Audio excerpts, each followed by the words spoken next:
Welcome everybody. Yeah, I see we have some people coming in still, but I think we should start because Kim is going to have to leave us relatively early. So welcome everybody. It's great to have you all here. This is the Ecopath online seminar series, and we are today going. Hold on, I need to. Yes. We are going to have a very interesting webinar today, but first of all, just some housekeeping rules. Be sure that you have your name written clearly so that we know who's asking the questions. If you have a question, use the Q&A. If you have any technical problems, use the chat function. And we will be recording it and making it available on the YouTube channel of the Marine Board and the Ecopath YouTube channel, but we are not live streaming it at the moment. So just for your information, this is a webinar series that happens nominally once every 2 months or so, usually on the last Tuesday of each month, around 12 noon Eastern Standard Time, 6 o'clock Central European Time. And hopefully, possibly we'll have one at the end of May, or maybe just after that. We're still looking for speakers. So if you have a talk that you want to give, then are we actually looking at the right screen? Are you seeing yourself, Miriam? Yes, good. Yeah. Okay. So today we have Miriam Putz speaking from the Thunen Institute of Sea Fisheries in Germany, and she is going to give us a great talk about integrating habitat preferences into Ecospace for spatial management and some examples from the Southern North Sea. So without further ado, I shall stop sharing and you can start sharing your screen and take it away, Miriam. Yes.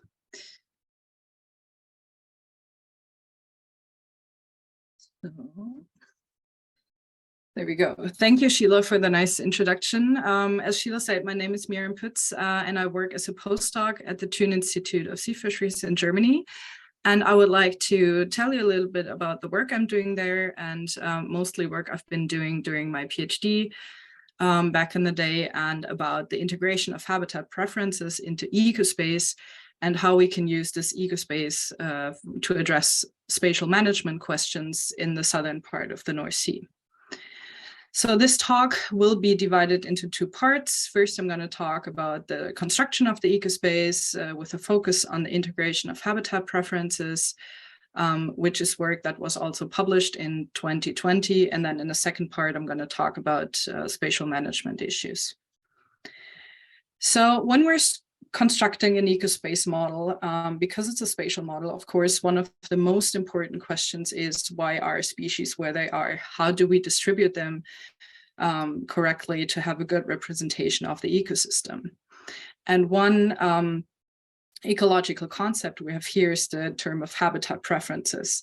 So back in the day, in 1980s, Johnson defined habitat preferences as the tendency to choose one resource, resource A, over resource B, if they are available in an equal amount. At the same, a few years later, Hall and colleagues further defined this concept as the result of choosing between A and B, and choosing one of them more often than the other one.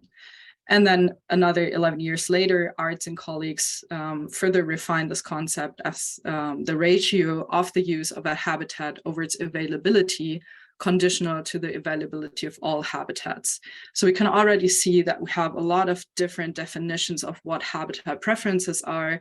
There are also quite a lot of slightly different descriptions of what actually is a habitat.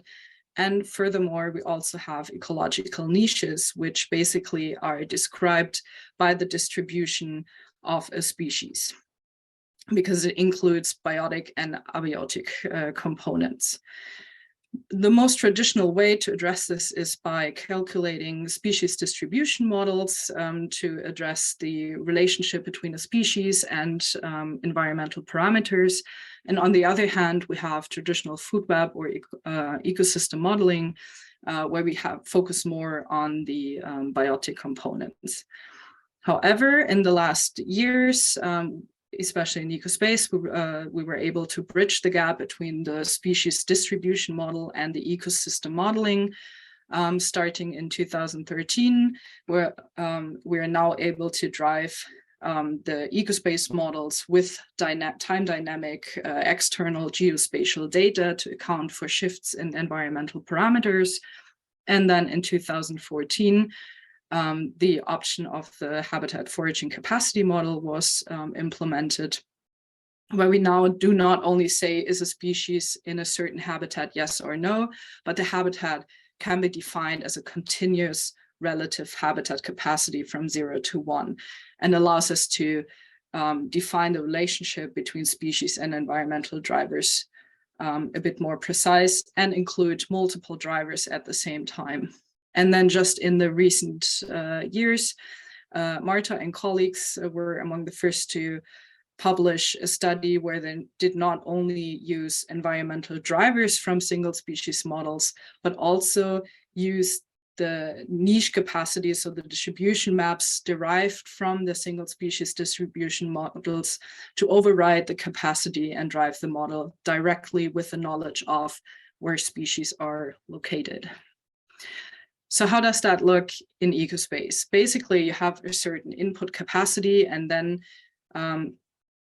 you follow the path and see if you have a niche distribution driver. So if you want to implement species distribution model results based on the knowledge about the species distribution maps in your ecosystem. If you decide to do that, of course, you need distribution maps you derive from various modeling approaches you can use, like generalized additive modeling, Maxent, Bayesian modeling, and then implement these as niche capacity maps into Ecospace. And the really neat thing is that with the spatial-temporal framework, we can not only implement these maps into Ecospace, but also it allows us to update those maps regularly in order to account for shifts in species distribution right away. So how would that work, or at least how I approached it was I created a base map for Ecospace, and then I used calculated species distribution map, in my case, a generalized additive model, and I predicted the distribution of the species right away onto the grid that I got from the Ecospace base map, and then you integrate into Ecospace over the spatial-temporal framework. So you go to the Ecospace tab and then to input, then you click external data, and there you're able to connect your model with the external spatial temporal data and add the habitat capacity maps right away. If you decide not only to use those external maps that sort of override basically the input capacity, but also add on top habitat preferences or environmental preferences, then you can do that, and you can either implement the habitat capacity. So you have, for example, maps like I have for sediment or distance to coast, and you assign a value between 0 and 1 for the species, how favorable the certain habitat is for the functional group. Or you can also go ahead and use the environmental capacity, where you have an environmental driver map. On top, you see, for example, sea surface temperature, and then you have a functional response curve, which that can then gets linked, and therefore the environmental preference function then drives the distribution in relation to the environmental driver. So coming back to the ecological concepts I talked about in the beginning, the question we asked ourselves for this study was, how do we define habitat preference? Is the habitat preference displayed by, is a species presence, yes or no? Or does the habitat preference mean this is the habitat and this area where we have a lot of this species? So here we have a high abundance. And what works better when we do combine this with a trophodynamic model, such as the Ecospace model? Before I go into the Ecospace, just a few words about the Ecopath and Ecosim model that lie underneath. They were created by Moritz Stepler, Alex Kempf, and Axel Temming in 2016. And it depicts the ecosystem in the southern part of the North Sea. On the right-hand side, you can see the greater North Sea ecoregion, and the darker parts are the model regions for this Ecopath model. This model includes 68 functional groups, 7 of which are multi-stanza groups, 12 fishing fleets, and it was originally built to address fisheries management questions. So it's quite fish-centric, the whole model. So what we looked at was, on the one hand, which type of habitat preference would work best in combination with Ecospace and what would yield the best model fit in the end. So we, as I said, we used generalized additive model and looked at presence absence versus maps that display the abundance of a species. And since we're able to update those maps on a regular basis, we also wanted to check which temporal resolution would yield the best fit to the observed data. So we updated those maps on a seasonal basis every half year. We looked at annual maps, then we looked at mean maps over 5 years. So if it's okay to update the maps, but not too frequently. And also what happens if we just have a simple distribution map and do not account for shifts over time. Since unfortunately Ecospace does not have an incorporated skill assessment routine, we basically build our own skill assessment outside in R, where we checked basically in 3 dimensions the results of the Ecospace model. So we checked only the temporal fit, where we looked at the model efficiency, which accounts for natural variations in the projections, and at the root mean squared error, and for catch only, because for catch we did not have spatial maps to compare them to. We decided to take a third metric into account. We also looked at the Pearson correlation. Then we looked at spatial fit, where we compared the output of Ecospace with the abundance maps and calculated the sureness D, which is a niche index. And we looked at the spatial temporal fit, where we created a Taylor diagram. So for the temporal fit here, we have the results for the model efficiency and also for the root mean squared error. I'm not going to talk about all the values in detail, just important to know is that the model efficiency above 0, and it has a better fit than using an average value over time. So this is good. So you want to be above 0 and as high as possible. With the RMSE, it's the other way around. You want to be as close as possible to 0. And we can see that for the presence absence distribution maps that were updated every 5 years, we yielded the best results in terms of temporal fit.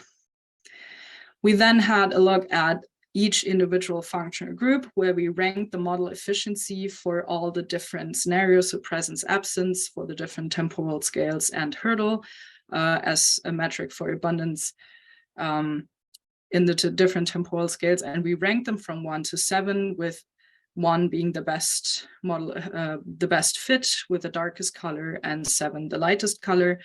And I'm not going to go into each functional group, but what we could see is that for the hurdle results, so the abundance, overall, the results were just not as good as for the presence absence maps. We also had a bit closer look at the at bigger trophic groups, and what they would favor for mammals and birds. The fit was the best for the presence absence scenario and a seasonal update. Then we had 2 groups, the gadoids and the benthos, for which presence absence updated on an annual basis was best. 2 for multi-year, 2 for the base map. And then we had 1 group where there were the best fit reached for 3 types of scenarios. And 1 group, actually the commercial crustaceans, where the best fit overall was reached with the hurdle, actually. Then when we concentrated on the spatial fit here, those are the results for the Schöner index, we decided that we have a threshold at 50%. So if at least 50% of the map matches with the prediction from the single species distribution model, then we would say that this is quite a good fit, because of course there are trophic interactions that come into play and will change up the map. And we can see here that this is exceeded by most of the functional groups, which yielded quite a nice fit in this case, which is the annual scenario for the presence-absence. And then this is the spatial-temporal skill assessment. Bear with me here, it looks a bit more complex on the first side than it actually is. So on the y-axis and the x-axis, you have the standard deviation. On the outer arc, you have the correlation, and then the green arcs are RMSE values. And you're trying to be as close as possible to the dot that says observation. And then I have blue symbols that represent the hurdle, so the type of abundance maps I used, and then presence-absence is symbolized by red symbols. And we can see that here again, the presence-absence is better in standard deviation and in correlation than the hurdle. Only the RMS, in terms of RMSE and in correlation, but in terms of standard deviation, the hurdle is actually slightly better. But overall, we could see that the presence-absence outperformed the hurdle models. So what does that mean for our use of habitat preferences? What we could see is that the presence-absence maps, which basically display a way broader region in which a species can occur,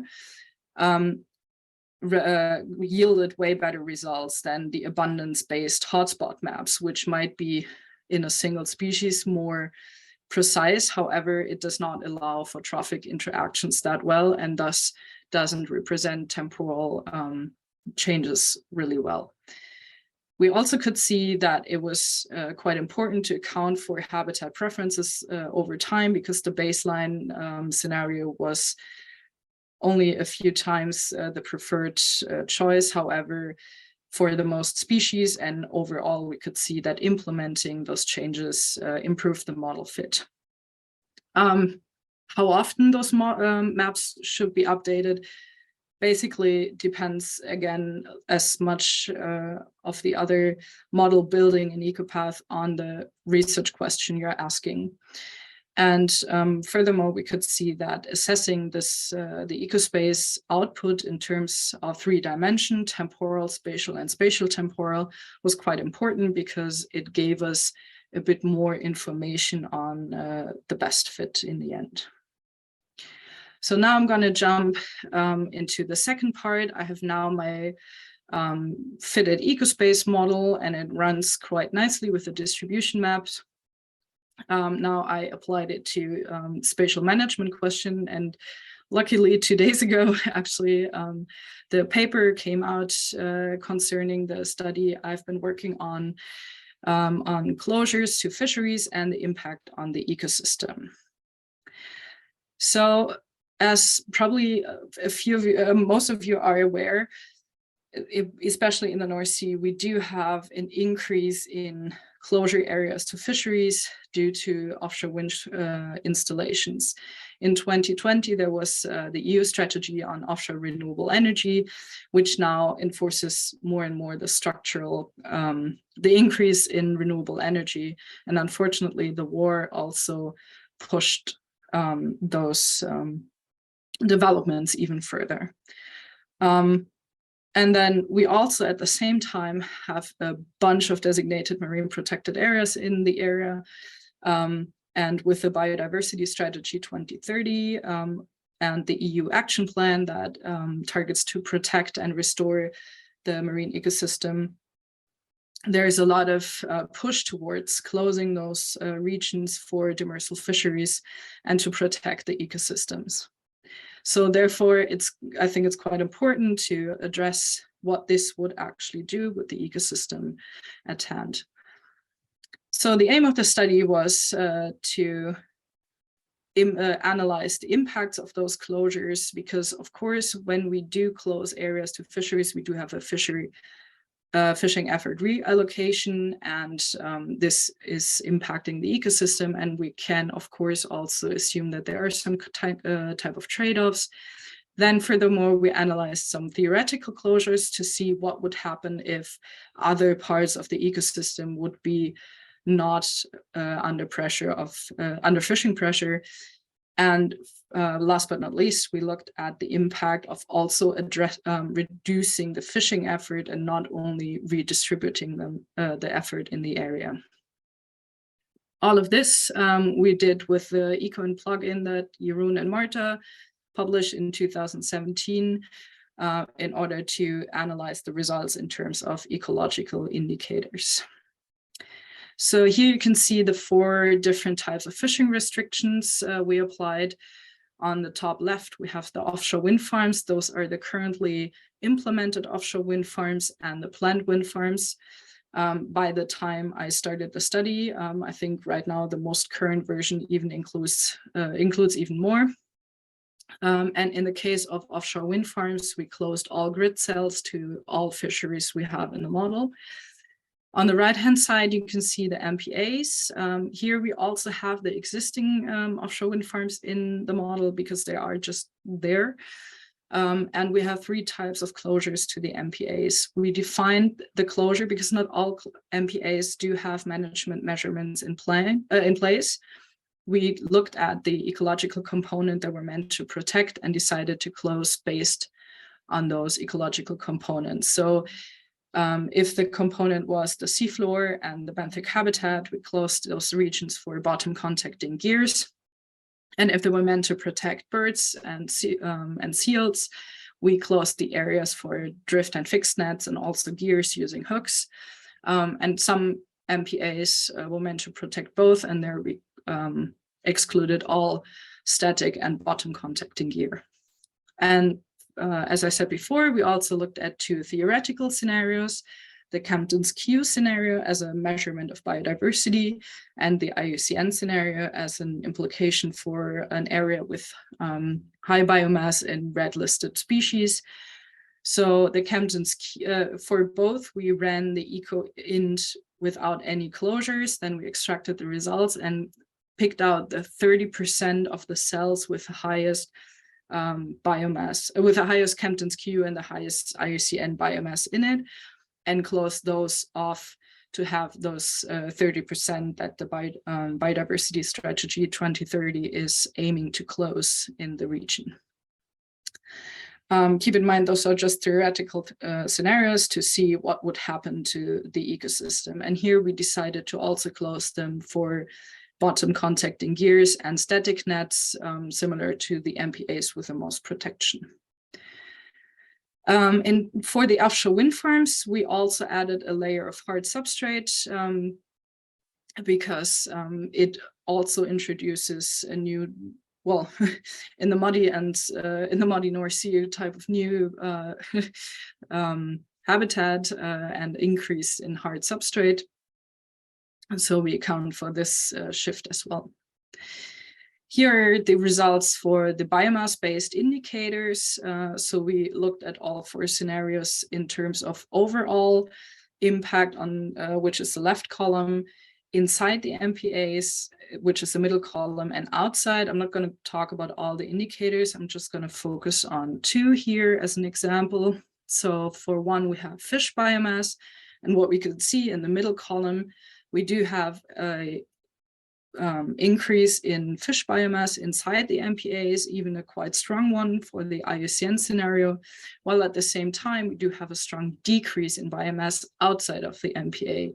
And except for the IUCN scenario, this decrease outside, the increase inside is not able to counterbalance the decrease we can see outside of the MPA. So we're actually losing fish biomass by closing those areas. The similar picture we can see for the IUCN species biomass here. When we look at the distribution maps of those indicators, on the left-hand side, we have total biomass. In my model, total biomass is 80% or even more invertebrate biomass, so the lower trophic level, which are prone to a lot of predation. And we can see that the greenish color is an increase in biomass and the blue color is a decrease. That outside of those closed areas, we do have an increase in biomass, while inside we have a decrease. And really nicely, we can see the contrasting effect for the fish biomass, so the predator biomass, where we do see an increase inside those closed areas. And we can see also the shapes of the MPAs and the offshore wind farms and the decrease outside. As I said before, one issue here, if we close so many areas to the fishing, to the fisheries, of course, the effort is going to redistribute and then increase in the remaining fishing regions. Therefore, we went ahead and calculated the percent of effort that would have been in the closed areas and took that away from the original effort, and then ran the scenarios again for the three large closures, so for MPA, IUCN, and the Kempton. And here you can see again the biomass-based indicators. Now we have the light colored is the original scenario, and the dark colors are the reduction, other scenarios with the effort reduction. And what we can see now here, we have IUCN species biomass, that inside we even have a stronger increase in biomass, but really interestingly, now we also get even just a tiny bit, but we do get an increase in biomass and therefore a stronger increase in biomass overall in the entire area, and therefore a positive impact of the closures to fishing. We also looked at all the scenarios in terms of trade-off and put them relative to each other. So we have the positive impact on the y-axis and the negative impact on the x-axis. And we can see that there are quite a few scenarios which have similar positive impacts and then vary around the negative impacts.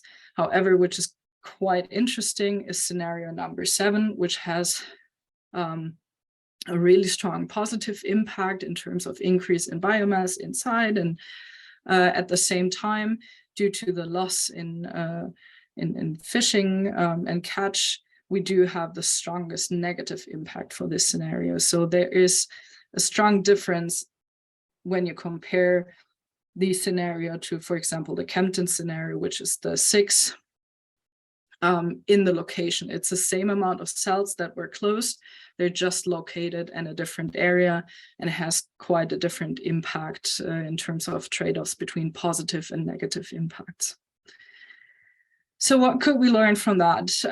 If we want to make sure that the closed areas are a success, we might actually need to consider additional fisheries management actions such as effort reductions. However, there's also no silver bullet. We always will run into trade-offs, and we always will have compromises. There will be winners and losers, and not only between the economical sectors, but also within the food web. And what we could see, especially when comparing the Kemptons and the IUCN and the large closures to the offshore wind farms, that size and placement of the area is really, really strong importance. However, there are some things we need to consider in this study, and when looking at the results, this study only considered closure to fishery and therefore redistribution of the fishing effort and a small increase in hard substrate.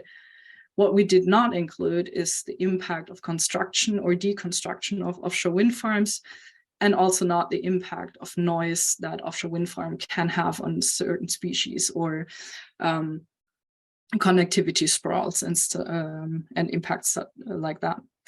Furthermore, what we did not include is a recovery of bentos to the reduction of fishing impact, which would probably increase the positive impact of the MPAs furthermore, as we could see them for now. And with that, I would like really to thank my collaborators and colleagues. And this work was conducted also a little bit into Project Seawise and BioWeb. And I would like to thank you all for listening, and I'm free for questions now.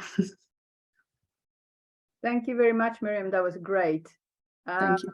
I don't know if you want to stop sharing your screen, Yeah. and then we can take some questions. I'm not seeing any questions coming in from anybody yet, but I see Willie has his hand raised. So Willie, do you? Hi, Carl. Willie, Kim, can I ask you, is there anything you want to ask before? Because you have to go. Sorry, Willie.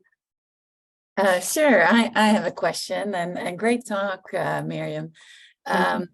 This question came from kind of on your last slide. You had something about recovery of bentos, and there's some studies coming out of the region of your model that trawling can sometimes increase productivity of bentos, and that may, increase secondary productivity or dose feeding on that. Is there any way to include that in your model?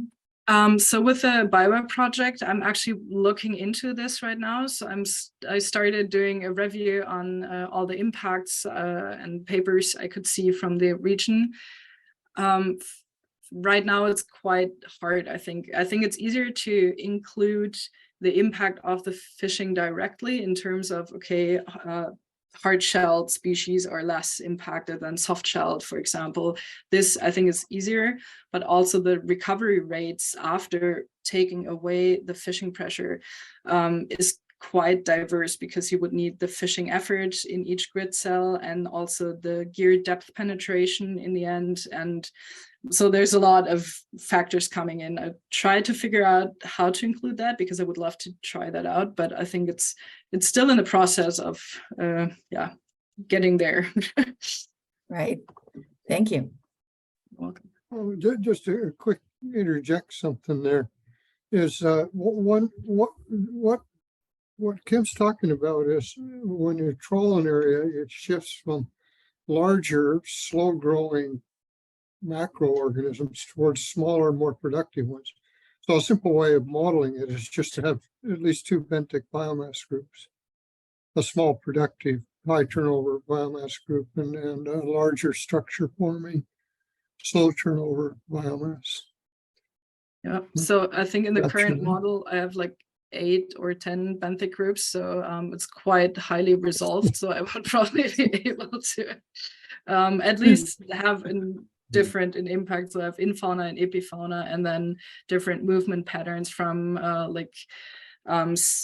sedentary, like grown species that grow on things, and then species that move slowly and fast moving species. And so I think I could do there a little bit of a difference in impact and changes in biomass of those species. Thanks, Carl. So- Thanks.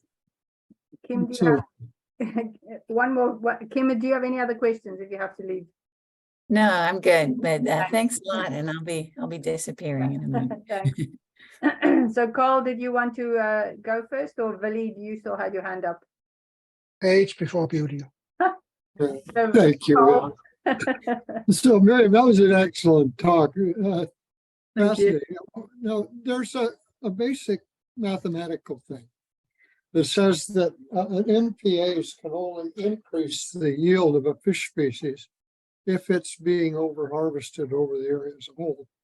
If it's not being overharvested, NPAs can only cause a loss in yield.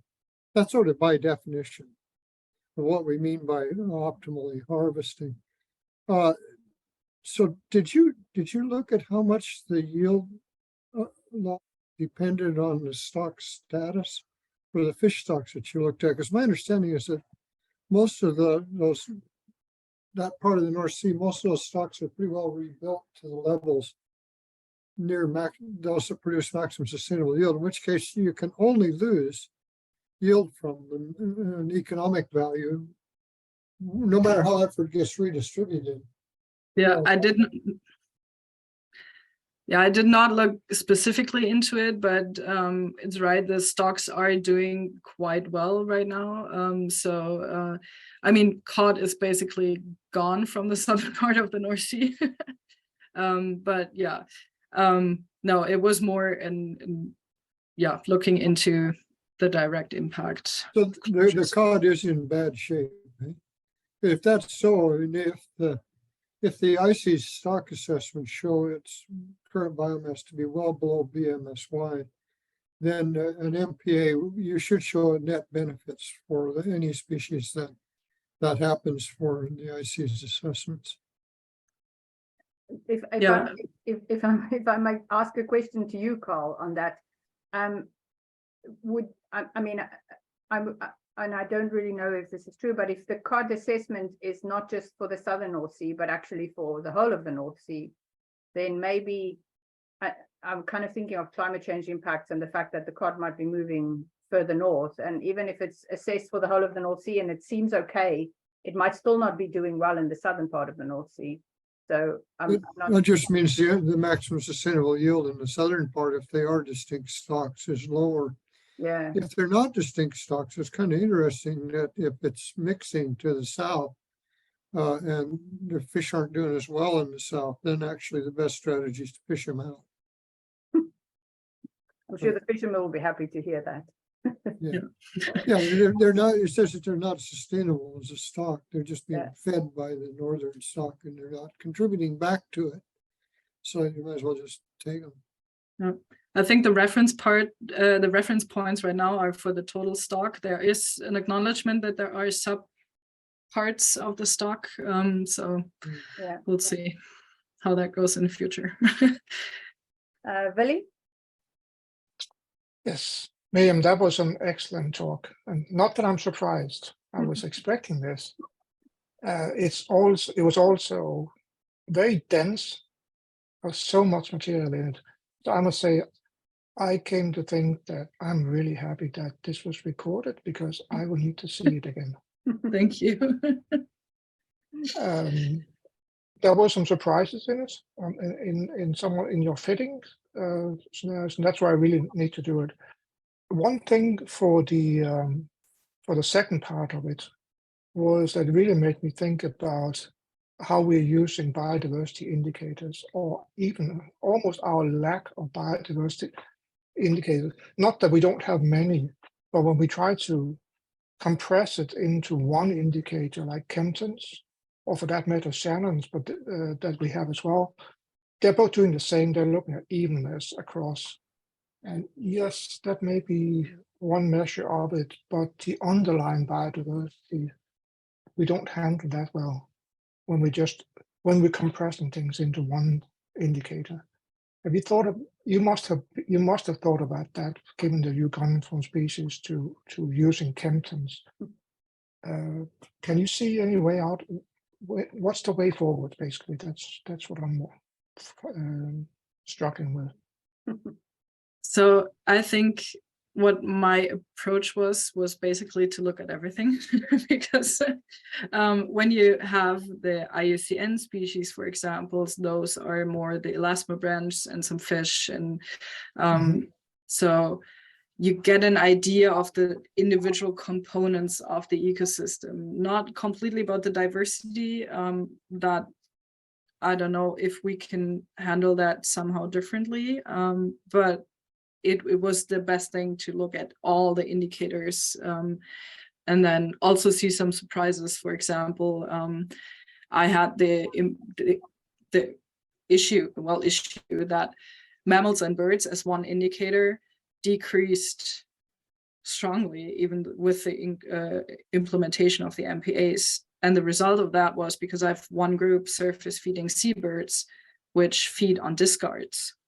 And of course, when the fishing is going down, the discard is going down. And then this had a strong reaction in the indicator. And so for me, the study showed that I really need to look into the detail, even the individual functional groups, to see all the impacts that are happening. Yeah. But very often we can't do that. We need to come up with an indicator. In your case here, comparing chemtons and IUCN, they are night and day. They are really very different. So, and I'm struggling with this, and I really would like to see more more ideas, more studies for how do we do this? Yeah, I think they were so different also because I think one part that comes in, especially with the Kempton, so in the North Sea, we have this 50-meter barrier. And so we have those species that are more from the north and then those species more from the south. And in the region where we see high Kempton's Q values, north and south mix. And so we do have their high abundance or high Kempton's Q, while those species with the IUCN are more prone to the really productive region along the coastlines. So, Jakob. Thanks. Yeah, Jacob, go. Hi everyone. Thanks, Miriam. That was an amazing talk. I think the work you've done is incredible, and I think it's a point we all want to start getting to. I know when I see the work that you've done, it's like I want to do that. I want to copy that, and I want to make that happen for the model areas I work on, because it seems like the policy at the moment is far outpacing the research. So the questions are coming in thick and fast about marine spatial prioritization, where MPA should go, what the trade-off's going to be for offshore wind, and the tool that you've developed is perfect for that, right? As a toolbox of other tools to complement it. And I was wondering, how long does it take, asking for a friend, to get from like an ecosim point to what you've developed? You know what I mean? Because I think everyone wants to get there, and the questions are coming in thick and fast now, but realistically, how long does it take to get to that point we can start giving evidence and advice? yeah, so I think, well, it depends on a lot of factors. For me, it took a while, to be honest, but that was also because when I started, especially implementing those species distribution maps, like I was the third or fourth person doing that after Marta. And so I needed to understand how that works, and getting from there to having my ready Ecospace, that just took me a while. I mean, yeah, I think the MPA started, it was around about 2 to 3 years, give or take. And I mean, I had to learn EWE, so I don't know if there's like a pre-knowledge of EWE. I mean, we met all in Scotland in Oban when I was like not knowing anything about the model. But I think if you have a working knowledge of EWE, if you know how Ecopath and Ecosim works, and then if you know what you want to implement, like, do you have species distribution maps, or do you just have environmental drivers because, you know, for your region that makes more sense. I think this can go a bit faster, but at the same time, I think what you said, we are actually being outpaced a bit by the questions. And of course, we're asked more and more, can you give us information about that? And can you, like, in the next month or in the next weeks? And you're like, yeah, I would like to, but I want to give you the right answers, and I want to make sure that it's like good and proper research. So yeah, this is all I hear, and it ends up you're giving advice and you're having to give almost a page of caveats as well. Or where we'd like to be, if we had the resource and the capacity, this is what you could do. At the moment, your question needs a 2-month turnaround. This is what we can do in that time. But no, I think it's really cool. And is there kind of like a centralized, I don't know, with Ecospace, like GitHub of all this code that people have been using to make base maps and stuff like that? Is that available to kind of speed up the process of doing this? No, I don't think so. But I think it would be really good to put that out there, and then also maybe like a page on what I've ran into a few of issues that if I would have known them prior, then I would have avoided them. And I think a page like that, not only like the forum, but really a user page where they can put questions, or, hey, I realized that this and this is happening when I run the model. That would be really nice and good to implement that. Brilliant. Yeah, so maybe the question about the GitHub type place is really a question for Willy. I don't know if given that Jeroen is not here, if does the Ecopath consortium or the programmers have a place where this kind of information can be, and how people have actually created our code that takes, I mean, I know Jacob's done some of that and Miriam's done some of that. So is there one place where people can find it? Because I think we need that. Yeah. The short answer is no. We have looked at GitHub, but it calls for someone actually being dedicated to run it. It's not simple. I find it a struggle with it. But I would like to mention a related activity, which is that our user guide is 14 years out of date, and there is no textbook. And that's changing, both things. So we're working on it now. We will have a version ready for the conference in June, Ecopath 40.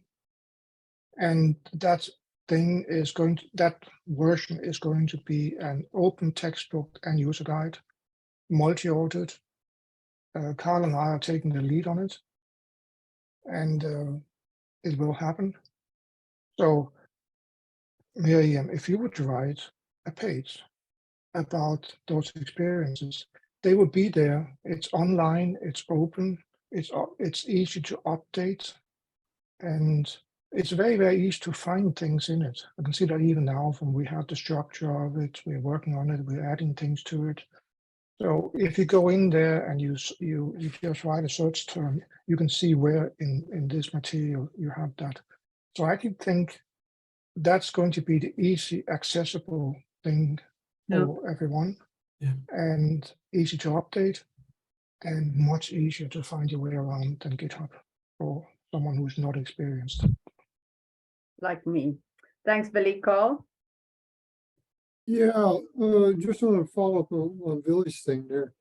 From what I've seen with Billy's students trying to use this framework, they really had to go to Jerome and Joe Brzozowski for help over and over to figure out how to do this at all. And I assume you probably did too, Miriam, because you're in contact with them.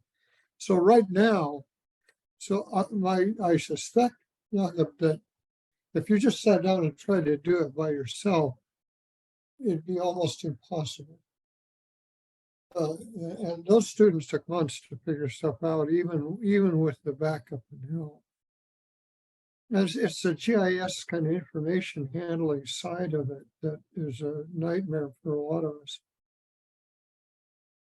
It's not I'm not sure you can put that in a user's guide in any kind of sensible way. But just one other quick question. How did you set the dispersal distances, dispersal rates by the groups? Did you vary those a lot? Because the MPA efficacy really depends on how fast and how far you assume the organisms disperse.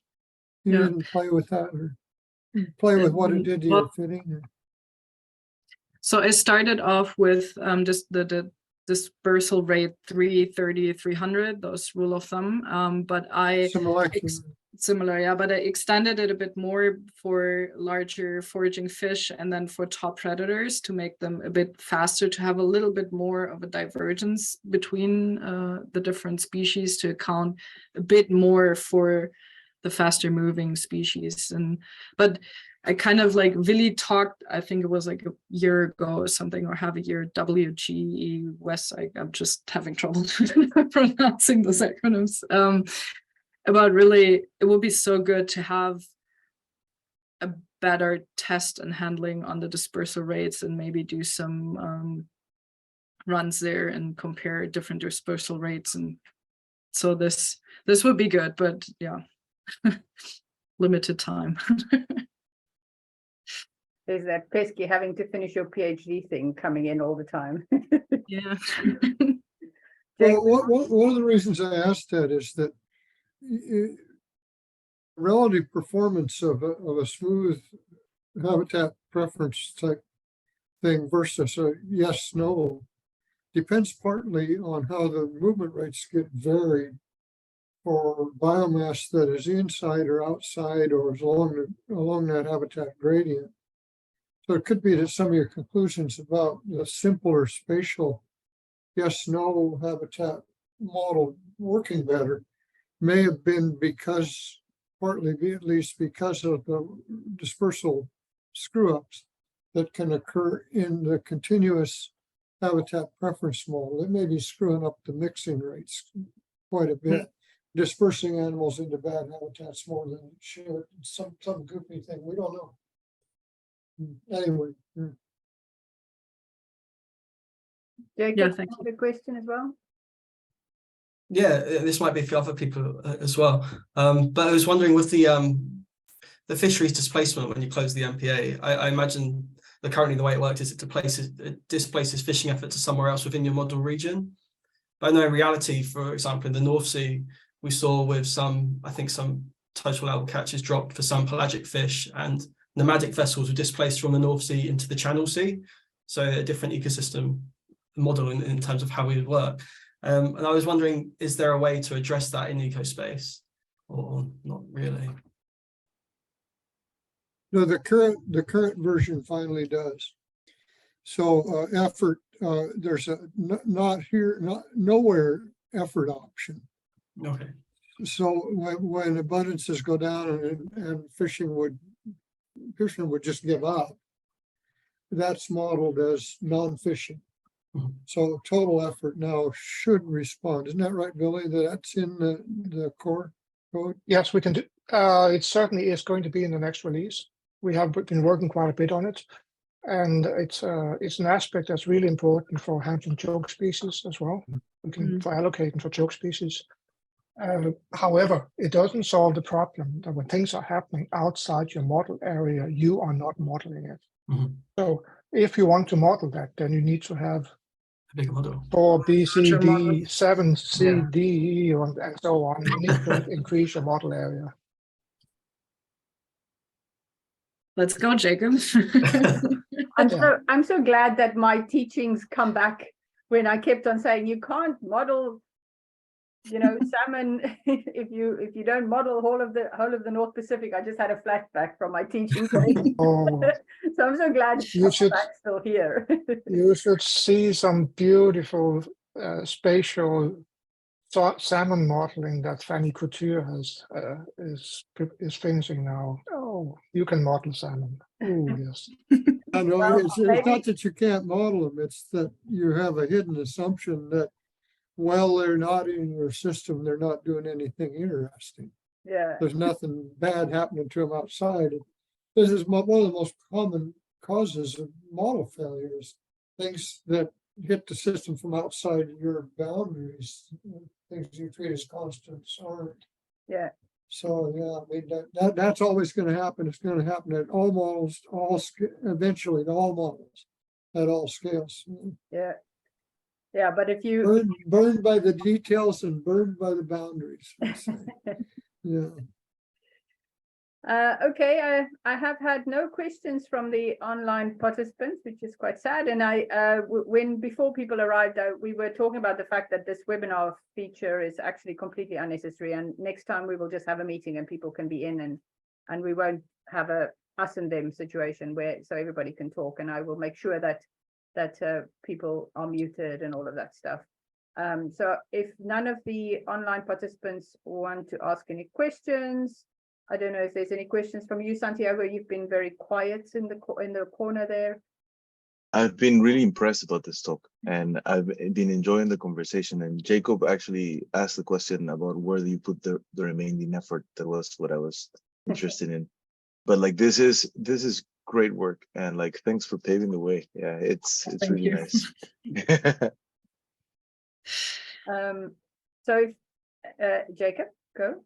I have a quick question. If no one else is asking a question, but I was at a meeting the other day with a few biogeochemical modelers, and they were all talking about the impacts of offshore renewables on stratification and the change in nutrient uptake by phytoplankton and stuff like that. And I was wondering, has that been taken into account in Ecospace yet by anyone? Because I know every time I've seen offshore wind, it's either been noise or substrate impacting the food web. But I was wondering, has anyone tried coupling outputs with like a biogeochemical model to see how wind wakes can change ecosystem? So I was actually, as I told you, at WGIPEM while you were hosting WGEA West, whatever. And we were discussing exactly that because it's a group for modeling integrated ecophysiological impacts. And there are a lot of people working on the lower trophic level and on this compartments, and it would be really nice to get together and do something in terms of that, and also connectivity sprawls. And so I think there's a lot more meat in there and things that could be done. And I think it would be a possibility, but I haven't heard of anyone doing it actually. Okay, cool. So, I mean, I would imagine, because certainly the biogeochemical link to Ecospace has been done with Chiara's group for that paper that Jacob and I were part of, and some other people here, I imagine. And I know that the people in Italy have done some of that linking as well. So I'm not sure if there's other models, but to actually specifically look at the, you know, the kind of stratification issue, I don't know if that's ever been looked at. No, we also have work here, note with Greg Oldford on that integration with biogeochemical models or dynamic models more narrowly. But one other thing I want to bring up here, which I haven't talked about, is Miriam, you asked a question about impact on noise.